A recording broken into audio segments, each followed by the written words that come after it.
This is Mustard Hub Voices Behind the Build, where we speak with the people building, backing, and running better workplaces. I'm your host, Curtis Forbes, and welcome to today's Fireside Chat. My guest today is Meghan Focht.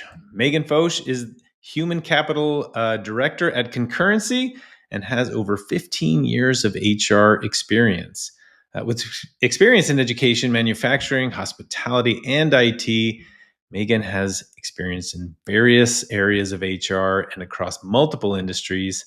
Meghan is married to her husband, Brian. She has 3 kids, John, Kate, and Jane, and a 12-year-old chocolate lab, Clarence. Wow, 12. So welcome to Behind the Build.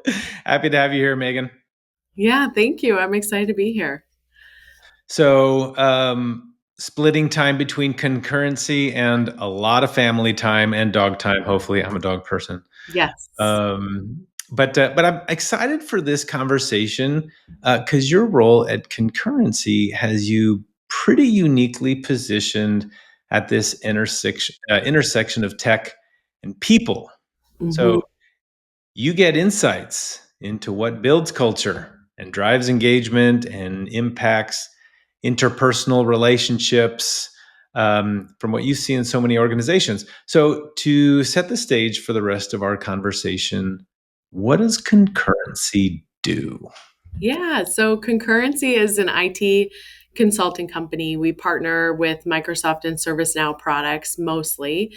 And our main objective is to help our clients do business better, reinvent how work gets done with technology. So we're really trying to create long-term partnerships with our clients to say, okay, where are your biggest pain points? How can technology help you solve that?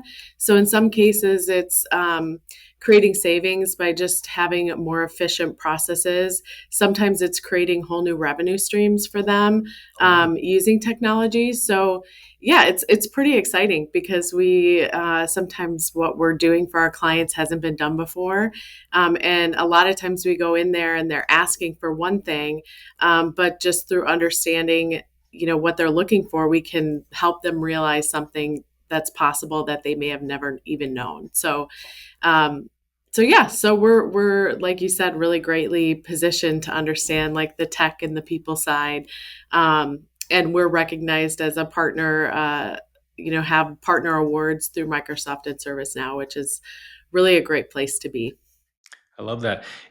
Do you feel that there's like an area of specialty when it comes to this kind of consulting?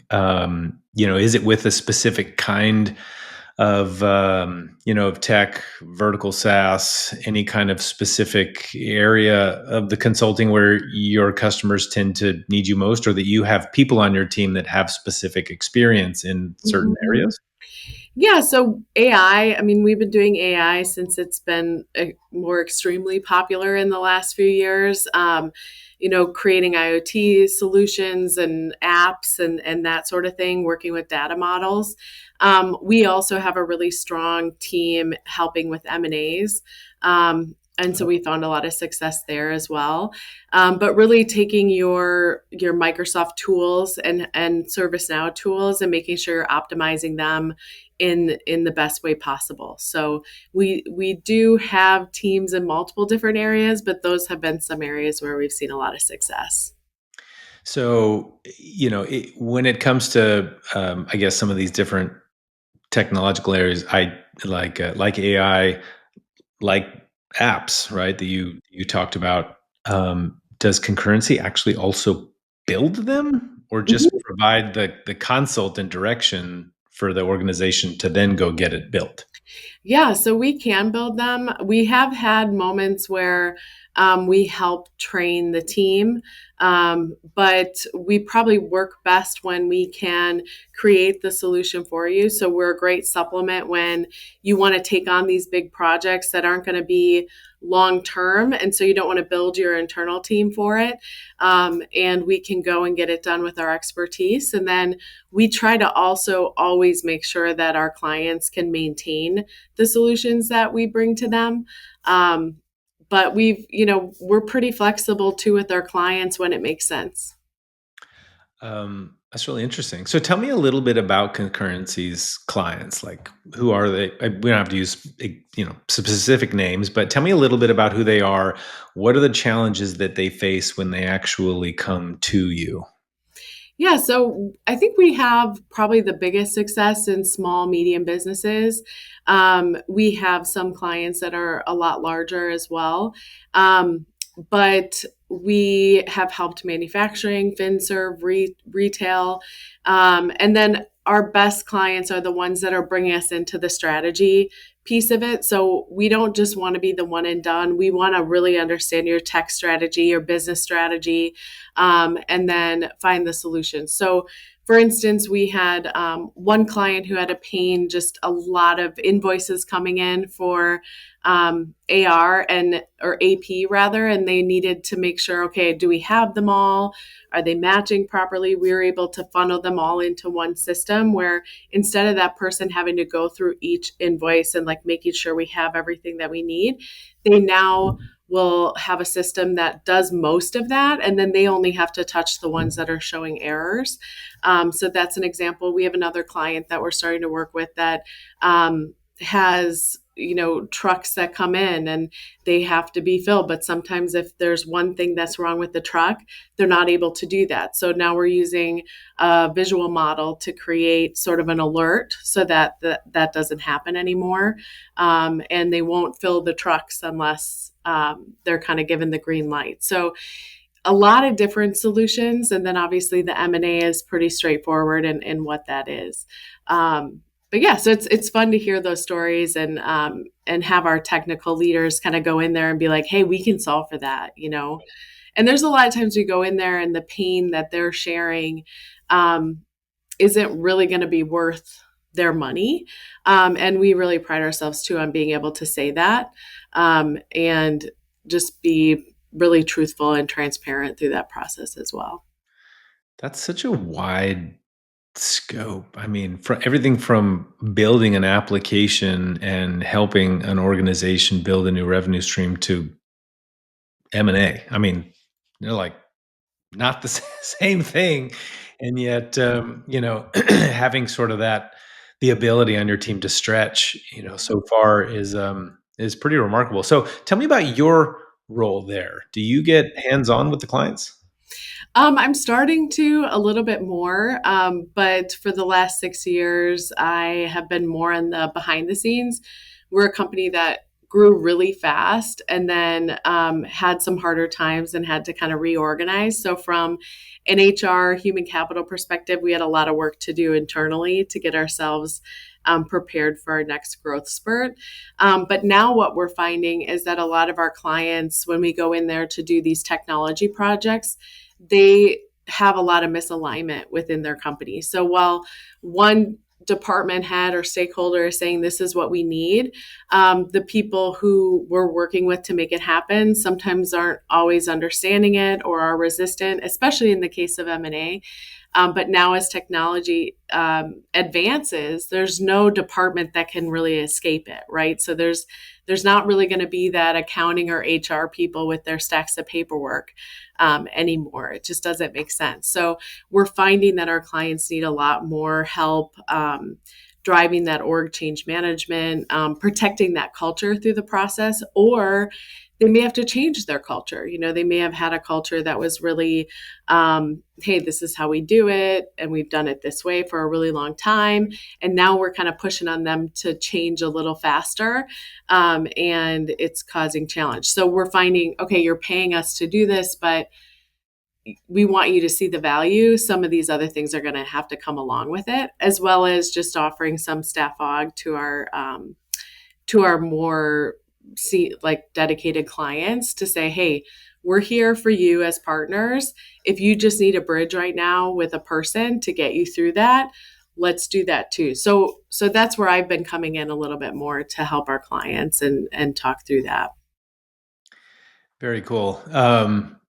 Can really understand how there might be a lot of misalignment when really big projects like that seem to not, I think, not carry everyone along with.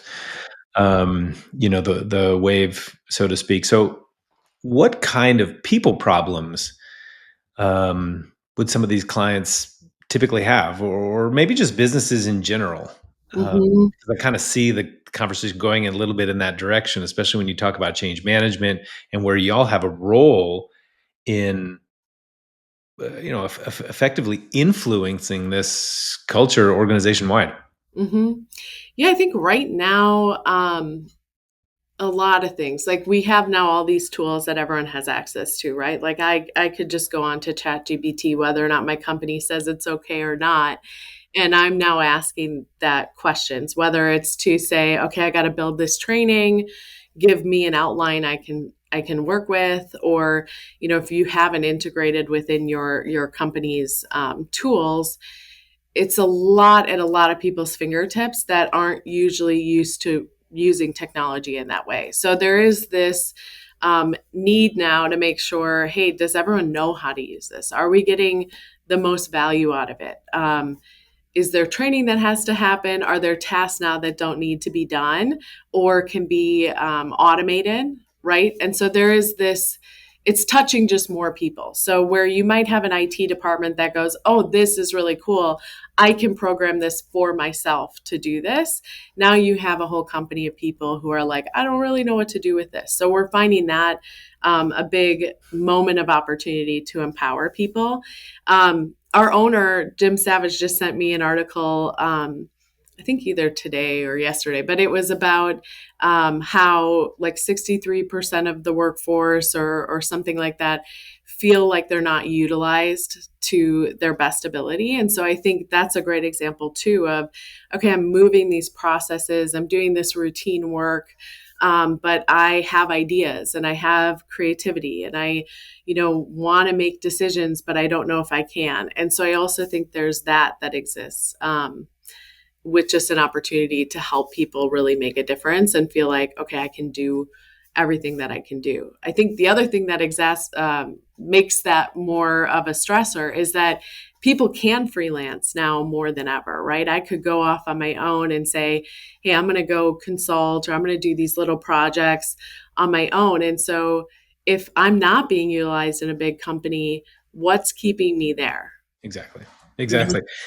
Do you feel like, when you introduce this, we'll call it enablement because I think you use that word and I think that's a really good one.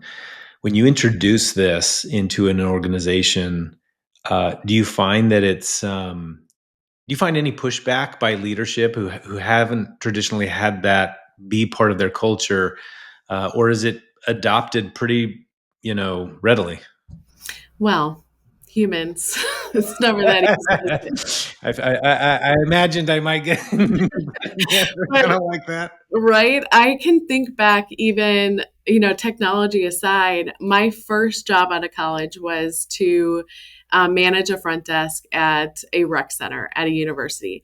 And when I got there, I had come from University of Minnesota where I was a student and I was helping run hiring and training and doing kind of all these things. Thanks to my leader who empowered us to do that.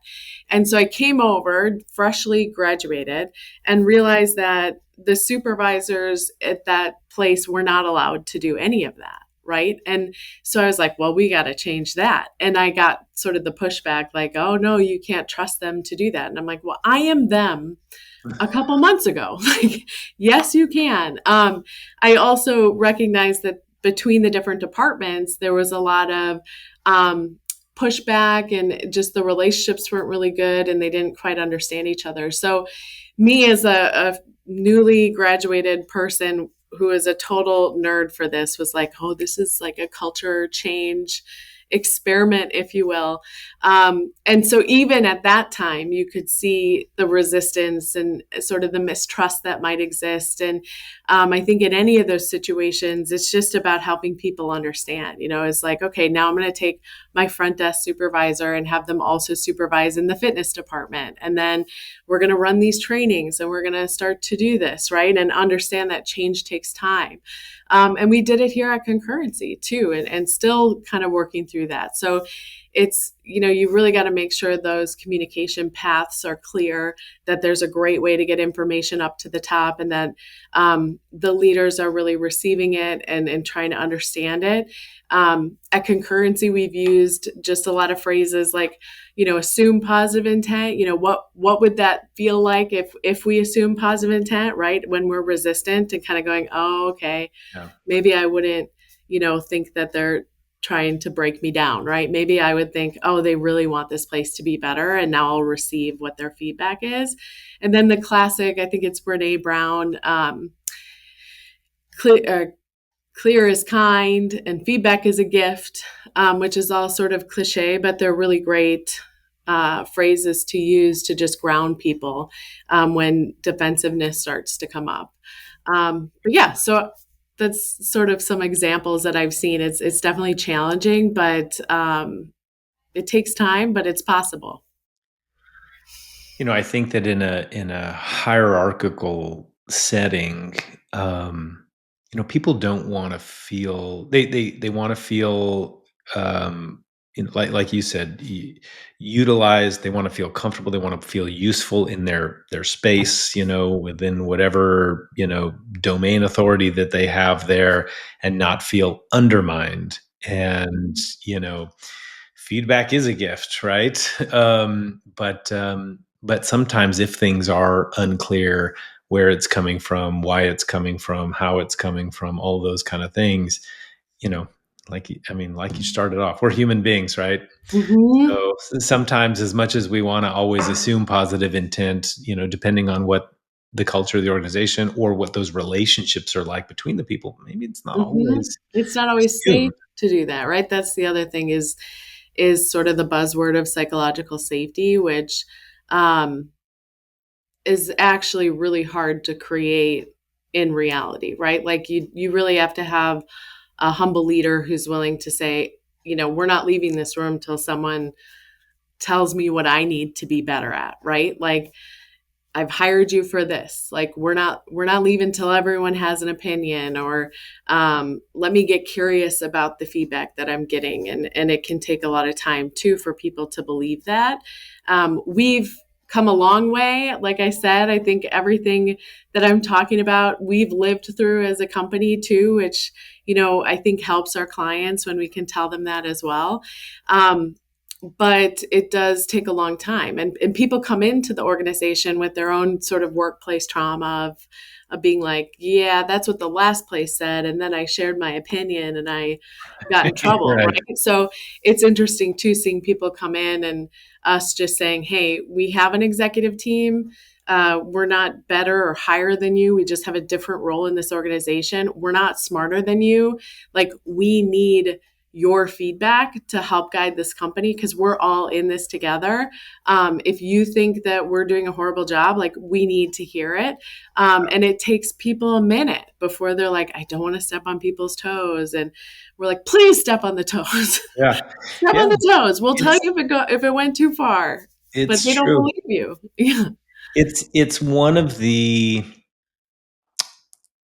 it's it's one of the really challenging things when it comes to even building really effective pulse surveys, because while they're useful and they have a place,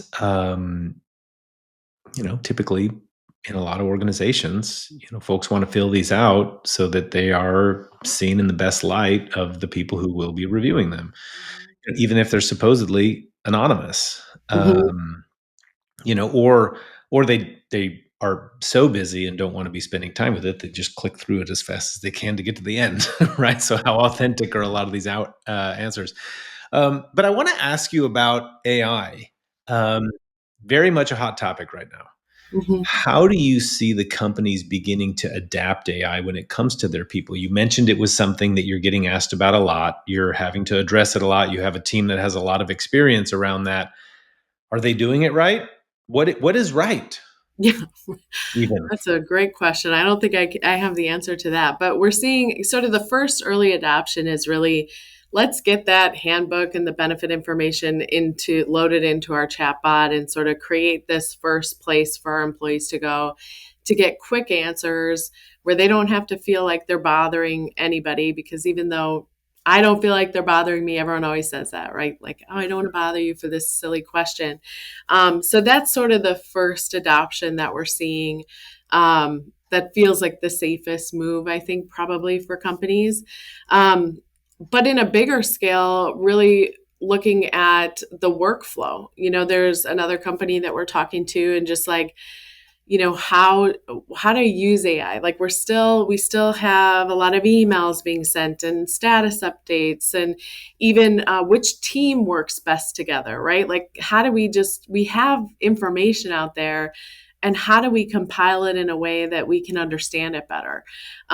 And so just trying to help people through those solutions. Sometimes right now an agent, like just helping them create agents to go through the data using Copilot Studio is sort of the first step to be like, okay, let's take all the data sources that you have, let's tie it into Copilot, let's figure out the questions you want answered, and then that also feeds into like our data team to say, also, does your data need cleanup, right? Like, do you need a really good baseline before we even go in there? Or another client who has a lot of systems doing many different things, do we need to streamline those first? Do you really need that many? Are they all talking to each other?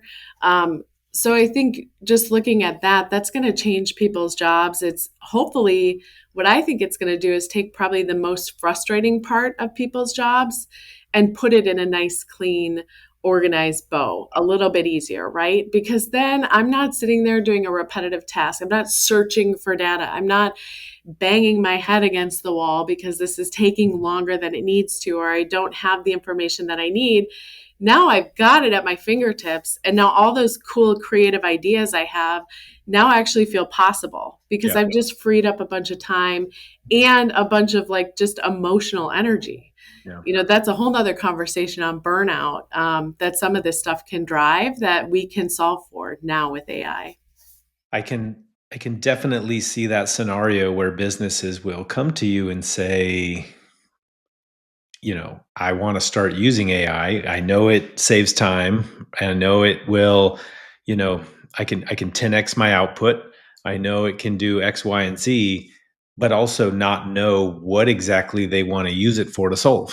Mm-hmm. Right. And so that would then require, right, a lot of, pretty deep evaluation into processes and systems where you find where those bottlenecks exist to be able to then, like you said, find ways to, or create agents, right, to help solve those problems in ways that they really didn't know how exactly they wanted to fit it, other than they just wanted it exists, so let's use it, right? That's right.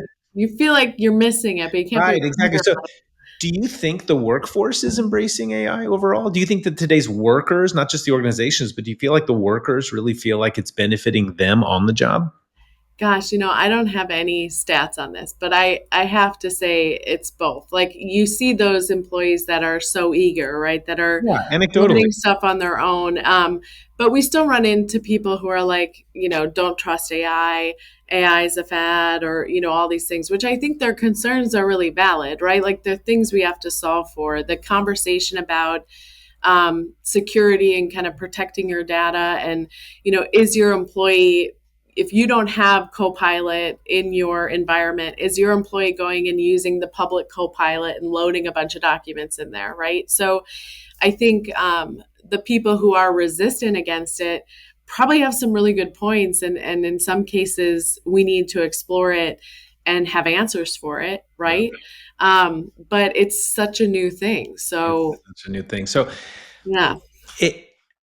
As leaders implement AI, or I guess to some degree also just, new tech solutions, I'm curious, and obviously more anecdotally, there might not be statistics on this, but like, how does this impact the people in their organizations as a whole? Because I'm guessing that like these big changes, right, they impact the culture.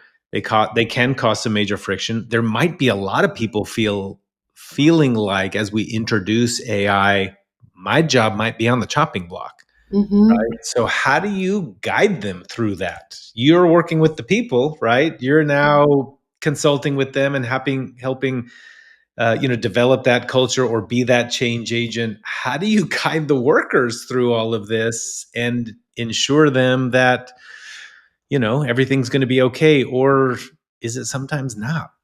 Well, I think there's always those moments where it won't be, right? And I think that's also super individual because it depends on what you want to do and what your perspective is. So like there's always that possibility that the outcome is not going to be what you want. But I think the key is for the leaders to get really clear on where do you want to go and why are you doing this. So we have another client who's saying, hey, we have an opportunity to grow Mhm. um, exponentially in the next couple of years. We just don't want to add people as fast as we probably would have had to in the past. We want to keep everyone that we have. We love them. We have such a strong culture and great tenure, but we just want to make your job better and then also be able to add and grow without that. So, being clear about that, I think, is the most important thing. And sometimes it can be overwhelming for leaders to be like, well, I kind of feel like we have to do it Yeah. or we're going to be left behind. And I don't know yet what it means for my workers, right? So how do you lead through that ambiguity? And so it's balancing that transparency without people feeling like, they don't know what's happening, which isn't an easy answer. I think it's very unique per company, but I think getting answers to those questions, like, why do you feel like you need this? What do you think it's going to solve for the organization? What's your culture today? Do you think it's still going to be that in the future? Or do we need to add a new value? Do we need to think about how we train towards that? That's going to help all of it. And then just really, even with our technologists, when we hear employees at our client struggling with something, how do we connect those dots for them? So it truly is a team effort across the board. And it's interesting too, because I think there was a point in technology consulting where, hey, we've done this 100 times and now we're doing it for you. But technology has advanced so fast that sometimes we're doing stuff for the first time or we're doing something uniquely different for this client than we've done in the past too. Which is a challenge as well because we really have to navigate that with the client. There's a lot more conversating that we have to do with our client throughout the process. It's not just here's the agreement, sign it, let's go. We're finding we have to do a lot more sort of baselining. Like, is this still what you need? Or, hey, the features we were going to build out are now baked into the tool in this next update, right? Which has happened. Like, now what do we do with it? Yeah. So yeah, I don't know if that totally answers your question, but I think it's a couple different things you have to consider navigating. Yeah. So well, you did bring up a lot. Yes, and answer the question. You brought up a lot of more stuff though that I really want to touch on, and I'm kind of curious how you see, one of your examples about maybe bringing people on more slowly, about retaining those that we have, right? About utilizing AI in a way that can make everybody here more productive without needing to scale our headcount so quickly. How do you see it changing the role of HR, right, as technology evolves? Do you see the perception of HR changing in organizations? Yeah, I don't know. I always think of the perception of HR. I'm like, still feel like I'm battling the Toby from The Office effect, right? Like, That is the gosh, visual I is that had in my head. cool? Like, come on, I'm cooler than you think. But I think especially through COVID and now through this time, HR is needing to understand the business. Like, if you're truly going to be a successful HR leader, it isn't just going through checklists and compliance and all those different things.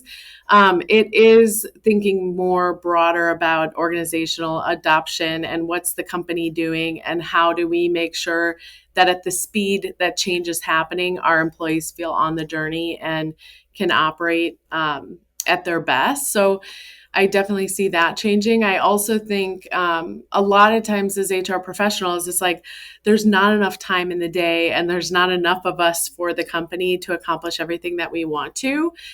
Being able to have these tools like Copilot, being able to go and say, okay, I want to create a manager training. Can you give me an outline? Okay, can you add a couple bullets there. Can you help me? Like, here are some articles I want to include for it. Okay, can you build me a PowerPoint? Like, holy cow, now I can actually accomplish things at the level that I wanted to that I couldn't before. The other thing I'm seeing with my team too, with Copilot, is their ability to ask leadership questions. I'm going into a difficult conversation. I can't be there for them all the time for every employee conversation. So knowing that they're going in there and saying, hey, I'm going to have this tough conversation. Here's what it is. Here's what I'm worried about. These are the challenges. Help me create a framework of how to approach this. Now they have that coach right at their fingertips. And I would say most of the time they're going to get really valuable feedback for them to just get in the right state of mind. We're also seeing our managers use Copilot for performance reviews or for performance conversations. Hey, can you go and look back at my chats, my notes on this employee, our email interactions, and create for me a list of areas that this employee needs to work on and what they're really great at. And it'll go through and say, well, you complimented them for this, or here's some of the things that you've done. So if you do those really great email follow-ups from conversations, you're going to get a really good base to work off of for that conversation, and not just that recency bias. So I do think it's going to enhance our ability to make a difference at the org a lot faster than it did before. What kinds of tech, and maybe Copilot is one of them. I mean, but I'm curious what kinds of tech you're seeing is most valuable within this changing world of work. Are there things that the clients are looking for, or that you wish that they were looking for?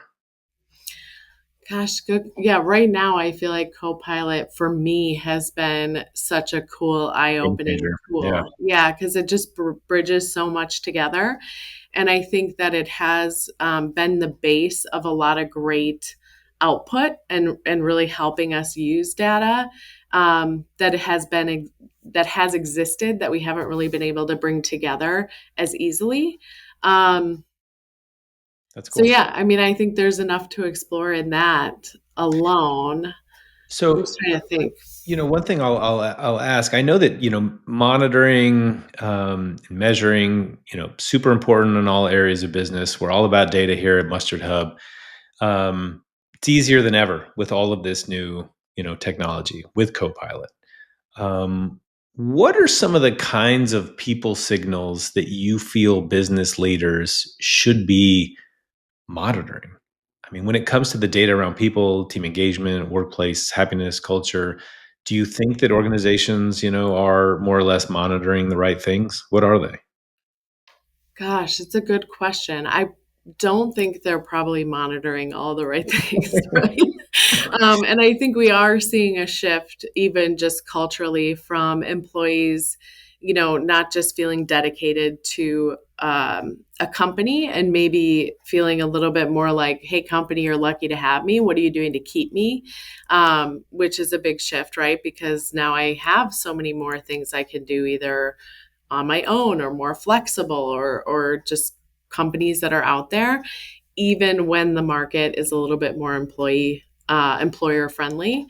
But I think for me, that engagement survey is always going to be really important, any kind of pulse surveys. I also think, especially in the hybrid remote world, really getting with our managers and tracking, like, how are you creating some of these in-person moments virtually? It takes a lot more work. Yeah. How are you figuring out that water cooler moment, right? Like, how is the person from this department running into this person from this department and talking about their projects and being like, oh my gosh, you're doing that? Did you know this? Right. And creating those relationships. So, maybe monitoring some of those activities that break down silos, would be one. And I guess too, you could probably track just how much people are using these tools. And that's been a conversation even with us, is like, okay, how is everyone using AI? And even in our last all company meeting, people throwing in the chat, hey, I'm doing this. I'm using this tool. I'm using Scribe to get my SOPs done, which is a big project for us right now, is refreshing all of those. So yeah, maybe it's also just about adoption of those and collaboration. But I do think we need to have a moment of how are we coming back together? COVID put everyone remote for the most part. People got really comfortable there, but I think people don't always realize how much we need other people and how much we need even those casual interactions, even the stranger at the grocery store, even the acquaintance or the coworker. It just shakes us out of whatever is in our head. And helps us see just some of the nice moments too. Obviously there's frustrating ones, but I do think we need a moment to like come back and bump into each other a little bit more and find inspiration where we wouldn't have normally found it. So I think we've effectively identified, right, some of the things that leaders need to be doing, need to be monitoring. I 100% agree with you. And as things shift towards this hyper technological state, I think the idea of in-person sort of this relational activity is going to be more important than it ever has been. Mm-hmm. Um, simply because I think it's just going to just further this insular feeling that we can when we're working remotely, by ourselves on our own projects, because all of a sudden now we can produce 10 to 20 times what we normally would have, and there's no need for teams, right? But to stay engaged within the organization, this need for either in-person activities or creating those water cooler moments virtually is going to be more important than ever. So we've identified now together what we need to be monitoring or thinking about. The question would be, how do they get better with it? Are there best practices that should be employed? Any technologies you can recommend? Any recommendations here for what the leaders can think about on how they actually go about making these changes? Such pressure. Yeah, I do. I think, On the hot seat. for me, how do we approach it? I try to look at, okay, what, first of all, what is our culture? What do we want it to be? And for us, we're probably never going to have like a, you need to be in the office this many days. We are a lot more inclined to say, be an adult, like do what's going to be the best for you. But can we have clients in the office more often? Can we, do an employee lunch? Like, can we have reasons that people come in and feel value there? So then when we look at that, okay, what's our culture? What are the things we need them to do? Then I think you always have to have a structure and a process that supports that, right? You can't, just throw the posters on the wall or send it in an email and think it's going to happen. So for us, there's check-ins that we do quarterly. And so there's a personal engagement form that asks you to rank what aspect of your job is most important to you: work-life balance, rewards, company policy, people, the work you do, opportunities, and then rate it. How satisfied are you with that? That's a great tool that helps the conversation from the employee to the manager and helps the employee understand, if I'm in a funk, why am I in a funk? Or if I really like it here, why do I like it here? Now I have some of the words to share with my manager. And then also trying to understand those connection spots. Like we realized that we had our technical skill sets really siloed. They weren't working together. They were kind of in their own little bubble. So now we have a meeting that is all of our architects from all different tech areas coming together, talking through, okay, is there a process that needs to change? How are we approaching projects? How can we learn from each other? We had even just our stories, like our success stories, we got really far away from anyone knowing what they were. Okay, so now we're going to put them in the all company meeting. And then do we need sort of a separate showcase? Even our journey of all company meeting, we used to kind of put all the pressure on that meeting to give everyone the information that they needed. And obviously that's not going to work. People need to like hear things at least 7 times and probably multiple different ways before it's ever going to register. Yeah. Myself included, even though I always wish to be better than that, I'm not. And so then we had to really strategically say, okay, now managers, even though we presented this information, you need to bring it back up in your next team meeting because they're digesting it. They're going to have questions they don't want to ask in a big forum. And then, hey, executive member that's tied to that team, you're going to show up to that meeting too, and you're going to give them as much transparent insight. And then how is the HR team, the human capital team, coming in and checking in with these people, kind of giving them another place? So you really have to break it down and say, cool that this is your value, but what are you actually doing to support that, recognize it, help people understand it? You said something early on here at this, when you were just talking to here about, really about focusing on outcomes, right? I forget your words exactly, but we have teams that are remote, right? We don't need to be telling everybody you have to be in the office this amount of time, right? But if we're going to make an effort to do some of these things, that would be great to create more of these interpersonal moments. But ultimately, right, decisions get based on a lot of outcomes. At the same time, we coach the process. It's something I think a lot about, when I think about leading teams, in that, when we think about teams, right, when we think about teams from sports to work, right, we like to think about, day by day, focusing on the process, winning the moment, winning the play or the day or the project or whatever that thing happens to be at that moment, right? Because the process is ultimately, right, what's going to lead to victory at the end of the day. But it is that outcome at the end of the day that will ultimately then influence the decisions that we make.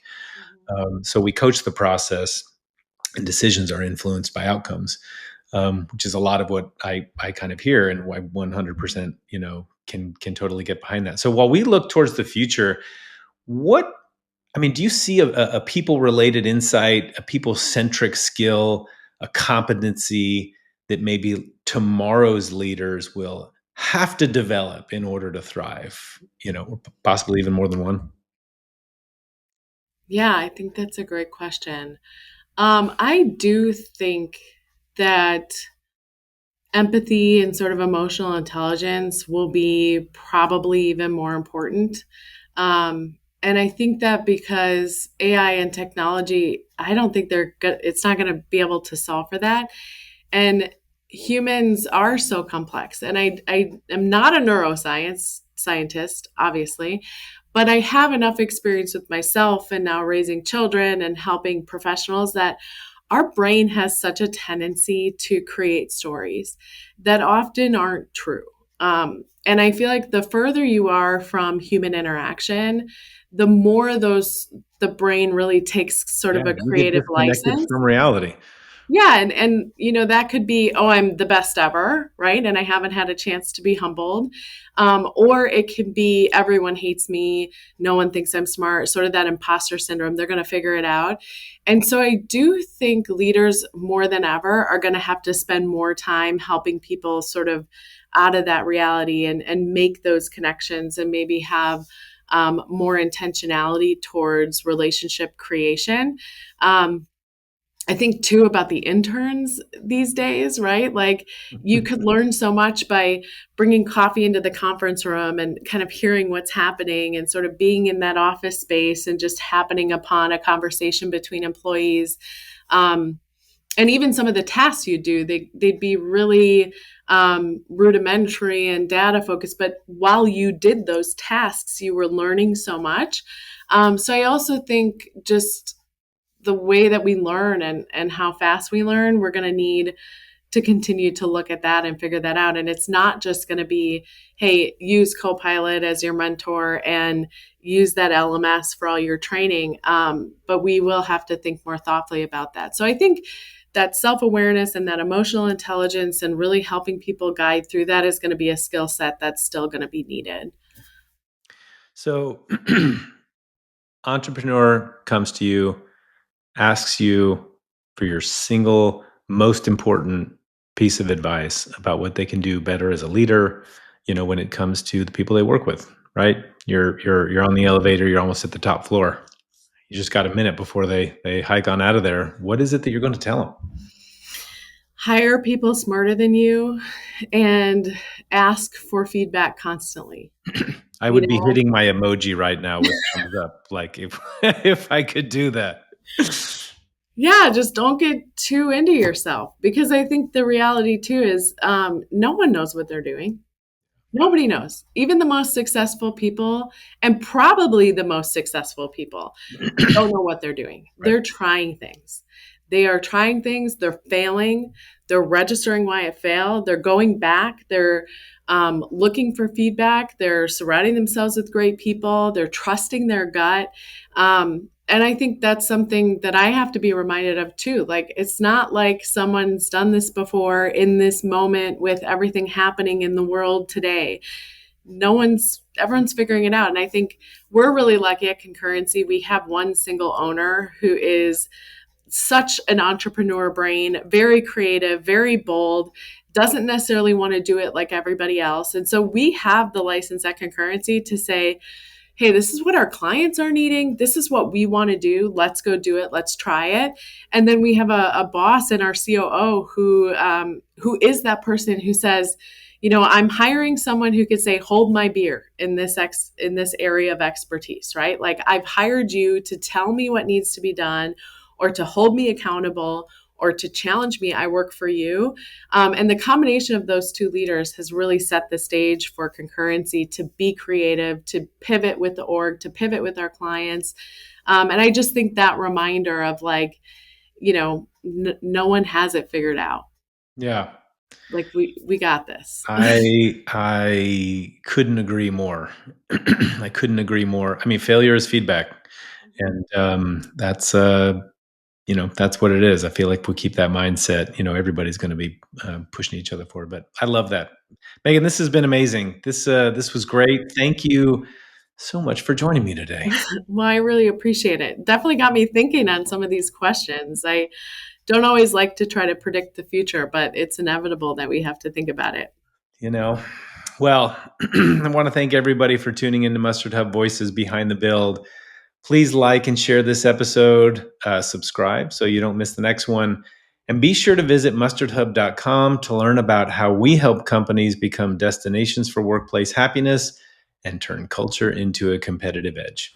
Until next time.